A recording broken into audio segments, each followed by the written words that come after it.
Soldiers from Ukraine's 79th Air Assault Brigade used a captured Russian motorcycle to evacuate their wounded comrades during a recent operation, according to a statement released by the brigade. The unit reported that 6 Russian troops on motorcycles had breached Ukrainian defenses and entered a village behind the front line.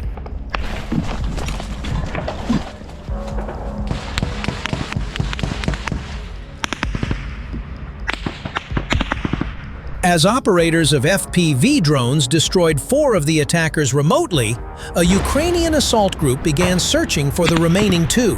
One of the Russian motorcycles was later found abandoned in the middle of the road after suffering a flat front tire. The Ukrainian troops quickly repurposed the vehicle, using it to evacuate 2 wounded soldiers from the combat zone.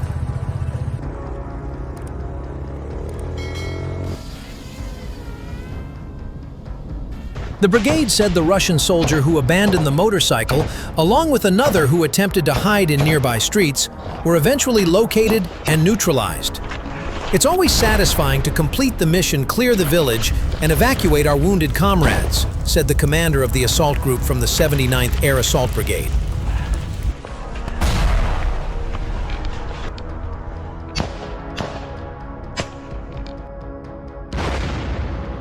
According to the brigade, 4 of the 6 Russian troops were destroyed by FPV drones, while the remaining 2 were eliminated in direct engagement. The 79th Air Assault Brigade, based in the Tavria operational area, has been involved in multiple key operations in eastern Ukraine. Recently, the same unit destroyed an entire Russian assault group near Pokrovsk, eliminating at least 50 enemy troops and their armored vehicles.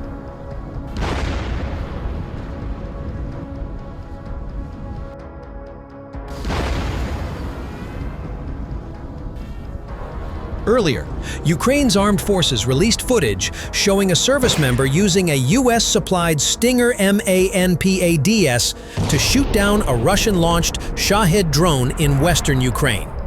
The Ministry of Defense shared the clip, highlighting the interception as part of a broader wave of Russian air attacks over the weekend.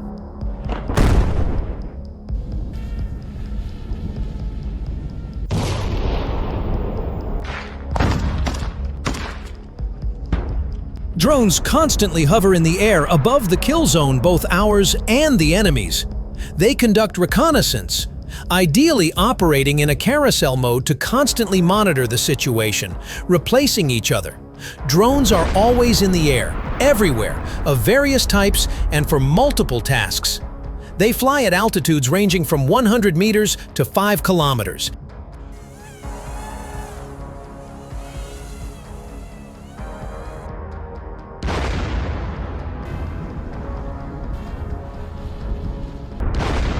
Different crews control different models. There are reconnaissance wings that hover high and scan the ground in search of targets to destroy. New this year are fiber optic FPV drones, which are changing the rules of the game because they are immune to electronic warfare. Once they reach the rear, they can lie in wait for a potential target.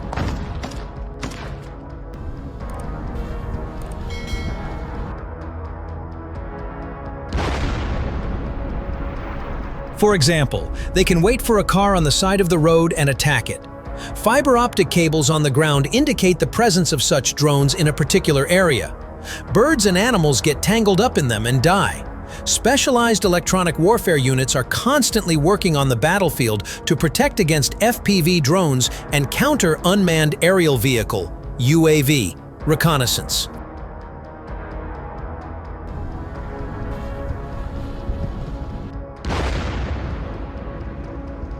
They create networks for detecting and suppressing enemy drones with radio-electronic means and coordinate the operations of friendly UAVs.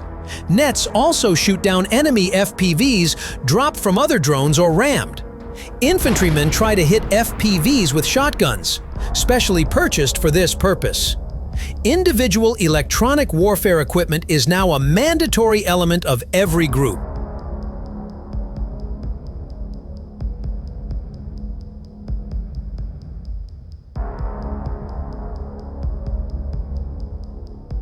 Anti-drone guns are also used, which drive away small drones with radio interference. Electronic warfare equipment is also installed on vehicles. However, not all electronic warfare devices guarantee protection, as drone frequencies are constantly changing. Another problem is the power source. The more spare batteries a soldier can carry to their position, the longer their electronic warfare device will work.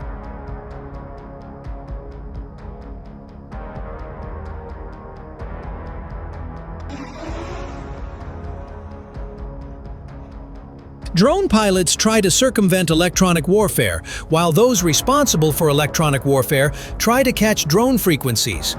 Units providing electronic warfare are usually located several kilometers behind the combat zone. Our forces are mining potential infiltration routes. The Russians are also mining, but to cut us off from our bases.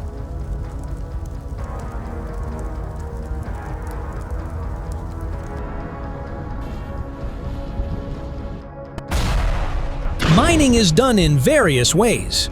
Manually, using ground drones and UAVs, as well as artillery. The latest trend is fiber optic drones that sit on the ground and wait for someone to walk or drive by. Our forces destroy them with skids and FPV drones. Rocket artillery, positioned away from the drone strike zone, remotely mines the area with cluster munitions. We often lack such capabilities.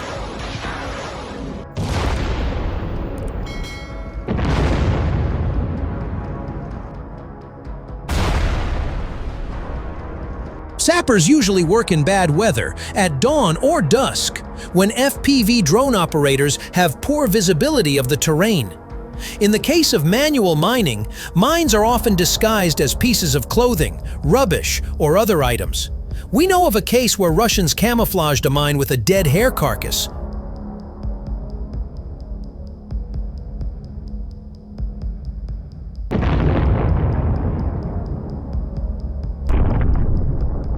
In addition to mines, drones also drop barbed wire, nets, and other obstacles. Repelling enemy assaults is the result of daily, coordinated work by an entire brigade or battalion. Scouts monitor the battlefield around the clock, analyze enemy actions, and indicate possible routes of attack.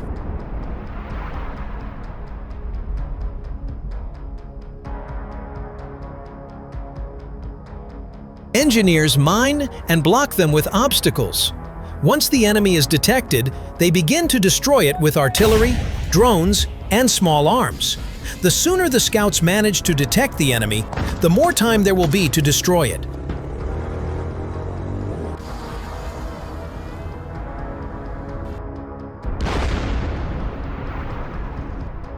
The task of our forces is to prevent the enemy from getting within rifle range of the burrow. To do this, enemy assault groups are searched for from the air, and as soon as they are spotted, destroyed with artillery, mortars, grenades, and FPV drones. However, the occupiers, taking advantage of the lack of people and resources, send in more and more groups, and some of them manage to get through.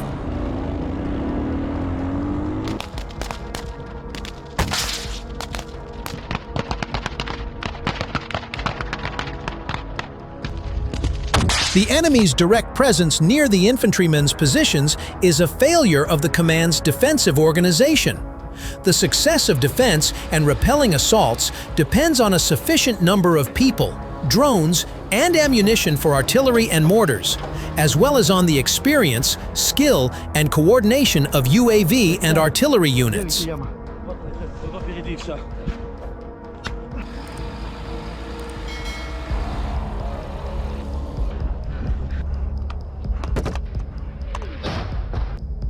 Providing all of this and organizing personnel training is also the direct responsibility of commanders.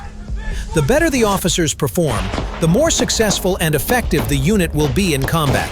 In different areas of the front line, the zone of mixed positions and chaos varies, and its boundaries are constantly changing. Somewhere there are zigzags of trenches and dugouts.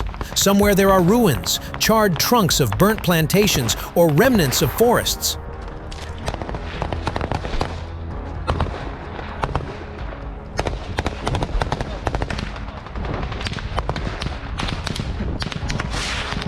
Along the roads, there are burnt-out cars, motorcycles, and armored vehicles. Here and there lie the bodies of the dead, which could not be removed because it was too dangerous. The ground is riddled with craters from explosions. All around is a mixture of stones, glass, iron and bricks, concrete, furniture, dishes, everything that remains of the destroyed houses.